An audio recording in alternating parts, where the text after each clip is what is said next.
তো তোমাদের কিন্তু এরকম মাধ্যমিক পরীক্ষায় ভৌত বিজ্ঞান কোশ্চেন আসবে।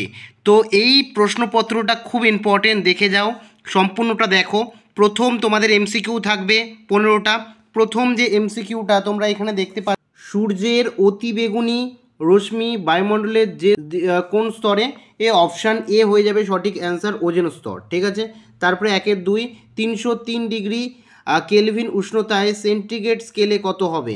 একদম ইজি, এটা বুঝতেই পারছো, অপশান এ হয়ে যাবে এটা 30 ডিগ্রি।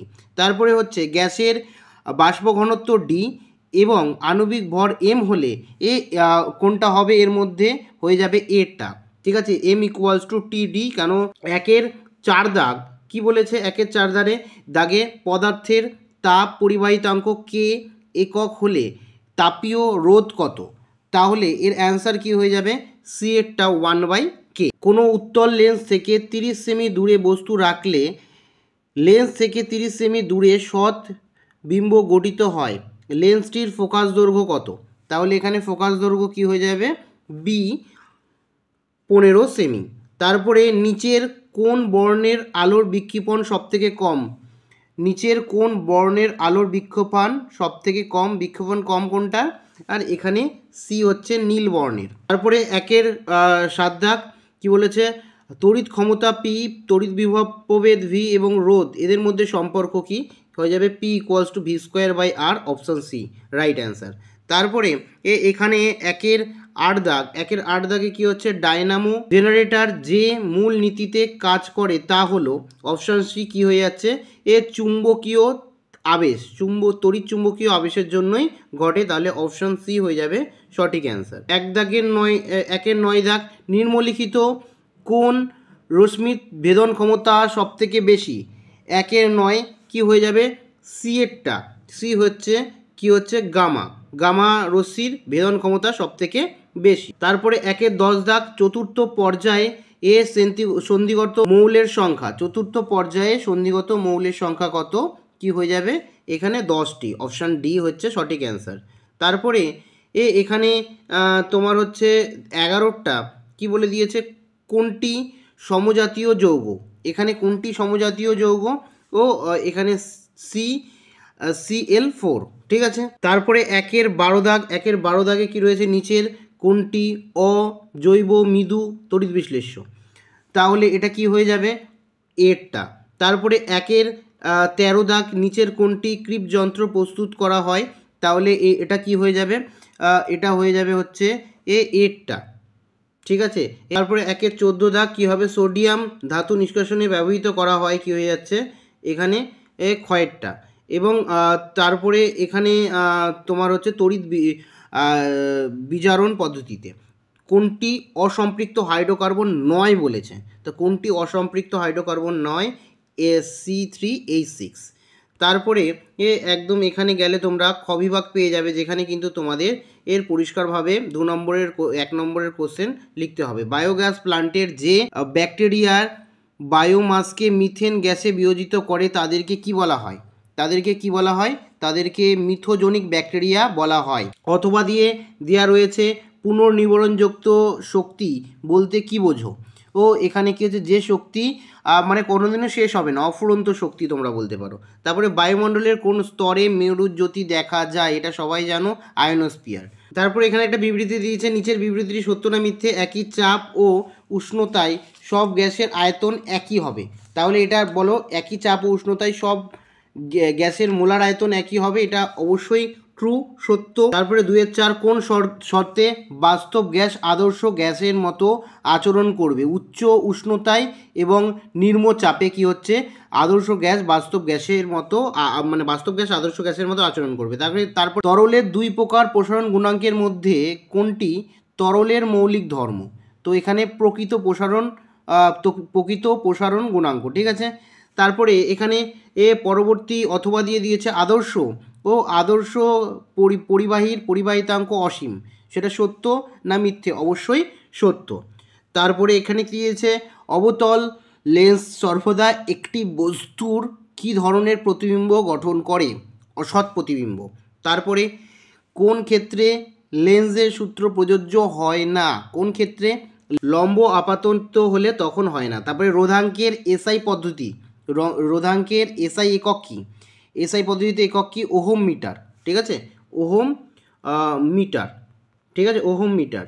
তারপরে এখানে তোমাদের হচ্ছে 2-9 দাগ, 2-9 দাগের হচ্ছে দুটি 10 ওহম রোধকে সমান্তরাল সমবায়ে যুক্ত করলে তুল্য রোধ কত হবে? 5 ওহম। দেখেই বোঝা যাচ্ছে, কারণ 1/10 প্লাস 1/10কে যদি আমরা করি তাহলে 1/5 আসবে, তার মানে 5 হয়ে যাবে কি সঠিক অ্যান্সার। তাহলে 5 হয়ে যাবে কি তুল্য রোধ। কোনো তেজস্ক্রিয় পরমাণু থেকে কোন তেজস্ক্রিয় রশ্মি পরমাণুর সংখ্যা অপরিবর্তিত থাকে? এটা বিটা রশ্মি, ঠিক আছে, বিটা রশ্মি তেজস্ক্রিয়তার এসআই একক বেকারেল, তোমরা প্রত্যেকে জানো এটা।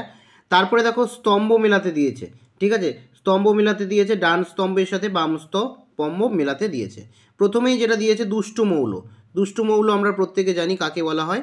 হাইড্রোজেনকে দুষ্টু মৌল বলা হয়। তারপরে বলেছে তীব্র তড়িৎ ঋণাত্মক মৌল, বলো তীব্র তড়িৎ ঋণাত্মক মৌল কি হয়ে যাবে এখানে? ডিএটটা ফ্লুরিন।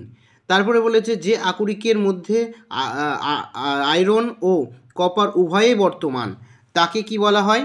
তাকে বলা হয় হচ্ছে এখানে এটা কি হয়ে যাবে? এ হয়ে যাবে, চ্যালপোপাইরিক, ঠিক আছে।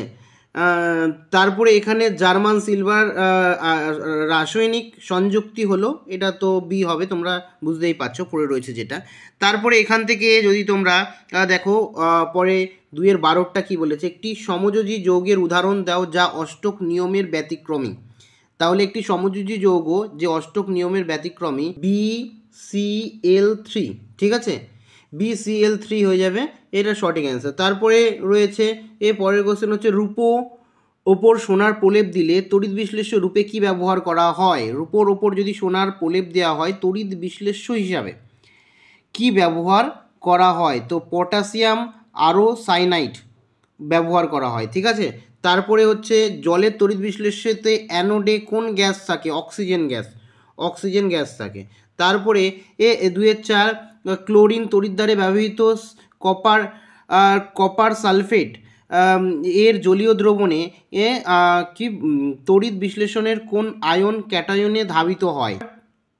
2+ আয়ন, কপার 2+ আয়ন, ঠিক আছে। তারপরে এই কোশ্চেনটা ইম্পর্টেন্ট একটা কোশ্চেন, ধূমিয়মান সালফিউরিক অ্যাসিড কি? ধূমিয়মান সালফিউরিক অ্যাসিড কি? ওলিয়াম, ওলিয়ামকে আমরা ধূমিয়মান সালফিউরিক অ্যাসিড বলি, যার সংকেত কি? H2S2O7, ঠিক আছে, সংকেতও দেয় যে ওলিয়ামের সংকেত লেখো, ঠিক আছে, ইম্পর্টেন্ট রয়েছে।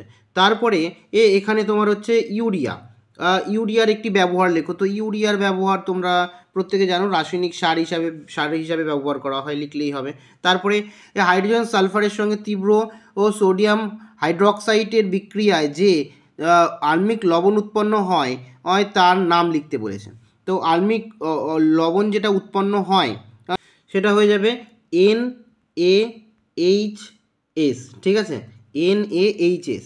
তারপরে বলেছে প্রদত্ত আইপ্যাক এর নামকরণ বলেছে, তো এটা কি হয়ে যাবে? প্রোপানল। তারপরে ইথানোয়িক অ্যাসিড এবং অ্যাসিটোনের উপস্থিতিতে কার্যকরী মূলকের সংকেত লিখতে বলেছে। তো কার্যকরী মূলকের সংকেত কি হবে? তোমার হচ্ছে COOH, তোমার বাস কিটন CH, এটা তোমার হচ্ছে সংকেত হবে। তারপরে এখানে যদি দেখো এখানে গ বিভাগ দিয়েছে, এখান থেকে তোমাদের ওজোন স্তরে CFCর ভূমিকা। তারপরে এখানে অন্যান্য কোশ্চেন, এই যে এখানে এটা হচ্ছে তোমার অঙ্কের গ্যাসের ধর্ম থেকে দিয়েছে। তারপরে এখানে এই কোশ্চেনটা, ঠিক আছে, এই কোশ্চেনগুলো কিন্তু খুব ইম্পর্টেন্ট, এর মোটামুটি দেখে যাবে, এই সেটটাই পুরোপুরি ইম্পর্টেন্ট। তারপরে এখানে বাদবাকি কোশ্চেনগুলো আমি স্ক্রিনে রাখছি, এগুলো একবার তোমরা চোখ বুলিয়ে যেও, খুব ইম্পর্টেন্ট কিন্তু। যেমন চার্লস ও বয়েলের তোমার হচ্ছে সংযোগ সূত্র, ঠিক আছে, খুব ইম্পর্টেন্ট, অথবা দিয়ে যেটা দেওয়া রয়েছে দৈর্ঘ্য প্রসারণ গুণাঙ্ক, ঠিক আছে। তারপর আলোক রশ্মি প্রিজমের মধ্যে দিয়ে এই যে এটা delta equals to I1 I2 - A, খুব ইম্পর্টেন্ট, ঠিক আছে। তারপরে তড়িৎ প্রভাবিত ও জুলের সূত্রটি লেখো, ঠিক আছে। তারপরে চুম্বক আবেশের ফ্যারাডের সূত্র, এগুলো কিন্তু খুব ইম্পর্টেন্ট। তারপরে এই ধরনের একটা অঙ্ক, তারপরে এখানে এই ধরনের একটা কিন্তু অঙ্ক দেয়, বিদ্যুতের বাড়িতে মোট কারেন্টের পরিমাণ বা বিদ্যুৎ খরচের পরিমাণ। তারপরে ভর টুটি কি, ঠিক আছে, তড়িৎ ঋণাত্মকতা কাকে বলে, তো এগুলো কিন্তু তোমরা দেখবে। তারপরে তড়িৎ লেপন খুব ইম্পর্টেন্ট, তড়িৎ লেপনটা ইম্পর্টেন্ট। অসওয়াল্ড পদ্ধতি খুব কিন্তু ইম্পর্টেন্ট। তারপরে এই দুটোই দেখবে, হেবার পদ্ধতি এবং অসওয়াল্ড পদ্ধতি দুটোই দেখবে। তারপরে এখানে এই কোশ্চেনটা ইম্পর্টেন্ট। এখানে এই যে কোশ্চেনটা বলছি প্রত্যেকটাই কিন্তু ইম্পর্টেন্ট। তারপরে অবস্থানগত সমবায়বদ্ধতা কাকে বলে, ক্যাটিনেশন ধর্ম কাকে বলে, জৈব রসায়ন থেকে দিয়েছে। এই প্রশ্নগুলো কিন্তু অবশ্যই তোমরা